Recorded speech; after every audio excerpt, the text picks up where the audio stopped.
Observe ಮಾಡಿದ್ದೀನಿ. Sudeep sir ಮುಂದೆ ಮಾತ್ರ ತಪ್ಪೊಪ್ಕೊಂಡು ಸಾರಿ ಅನ್ಬಿಟ್ಟು ಅಲ್ಲೂ ಉಲ್ಟಂ ಪುಲ್ಟಂ ಮಾತಾಡಕ್ ಹೋಗ್ತಾರೆ, ಸದ್ ಬಿಡಲ್ಲ. ನೋಡಿಲ್ಲ ಹಂಗೆ ಅಲ್ಲ, ಎಲ್ಲೋ ಒಂದು ಕಡೆ ನಾನು ಮಾಡಿರೋದು ನನ್ನ ಪರ್ಸ್ಪೆಕ್ಟಿವ್ ರೈಟ್ ಆಯ್ತು, ಬಟ್ ಅದು ತಪ್ಪು ಅಂತ ಯಾಕೆ ಗೊತ್ತಾಗಿರೋದು ನನಗೂ ಈಗ ಅರಿವಾಯ್ತು. ಅದನ್ನು ನೋಡಿದ್ರೆ ಮಾತಾಡೋ ಬರದಲ್ಲಿ, ಮಾತಾಡೋ ವೇಗದಲ್ಲಿ ಎಲ್ಲೋ ಒಂದ್ ಕಡೆ ನಾನು ತಪ್ಪು ಮಾಡಿದ್ದೀನಿ. ಮತ್ತೆ ಯಾಕೆ ಅಶ್ವಿನಿ ಅವರೇ, ಯಾಕೆ ನೀವು ಮನೆಯಿಂದ ಆಚೆ ಹೋಯ್ತೀನಿ ಅಂತ ಹೇಳಿದ್ರಿ?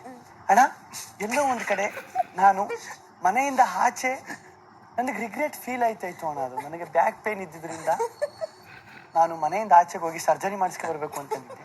ನನಗೆ ಅನ್ನಿಸ್ತು ಆಮೇಲೆ, ನಾನು ಯಾಕೆ ಮನೆಯಿಂದ ಆಚೆ ಹೋಗ್ಬೇಕು, ನಂದು ತಪ್ಪೇ ಇಲ್ವಲ್ಲ, ನಾನು ಯಾಕೆ ಮನೆಯಿಂದ ಆಚೆ ಹೋಗ್ಬೇಕು, ನಾನು ಇಲ್ಲೇ ಇರಬೇಕು ಅಂತ ನನಗೆ ಆಮೇಲೆ ಅನ್ನಿಸ್ತು. ಮತ್ತು ಆಮೇಲೆ ಅವಾಗಲೇ ಏನು ಮಾಡ್ತೀರಿ, ಹೋಗ್ಬೇಕು ಅನ್ನುವಾಗ ಏನು ಮಾಡ್ತಿದ್ರಿ?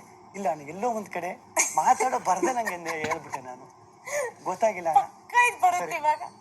ಬಿಗ್ ಬಾಸ್, ನಾನು ಹೇಳ್ತಾ ಇದ್ದೀನಿ, ಅಶ್ವಿನಿ ಅವರು ಹೋಯ್ತಾರ ನೋಡುವ. ಡೋರ್ ಓಪನ್ ಮಾಡಿ. ಡೋರ್, ಅಶ್ವಿನಿ ಅವರೇ ಡೋರ್ ಓಪನ್ ಆಗಿದೆ, ಹೊರಡಿ. ಅಣ್ಣ, ಎಲ್ಲೋ ಒಂದು ಕಡೆ ನಾನು ಇವಾಗ ಮನಸ್ಸು ಚೇಂಜ್ ಮಾಡ್ಕೊಂಡಿದ್ದೀನಿ. ಅಂದ್ರೆ ನಾನು ಹೋಯ್ತೀನಿ ಅಂದ ತಕ್ಷಣ ನಾನು ಹೋಗಕ್ಕಾಗಲ್ಲ, ಇರ್ತೀನಿ ಅಂದ ತಕ್ಷಣ ನಾನು ಇರೋಕ್ಕಾಗಲ್ಲ. ಅದನ್ನು ಜನ ತೀರ್ಮಾನ ಮಾಡ್ತಾರೆ. ಹಿಂಗೆ ವೋಟ್ ಮಾಡಿ ನನ್ನನ್ನು ಉಳಿಸಿದ್ದಕ್ಕೆ ಧನ್ಯವಾದಗಳು. ತಪ್ಪಾಯ್ತು. ನಾನು ನೀವು ಪ್ರೀತಿ ಕೊಟ್ಟಿದ್ರು ನಾನು ಹೋಯ್ತೀನಿ ಅಂತ ಹೇಳ್ಬಿಟ್ಟೆ ಅವತ್ತು. ಎಲ್ಲೋ ಒಂದ್ ಕಡೆ ಮಾತಾಡೋ ಬರದಲ್ಲಿ ಕೈಮೈ ಇಟ್ಟು ಹೊಡೆದ್ಬಿಟ್ಟೆ ಅವತ್ತು.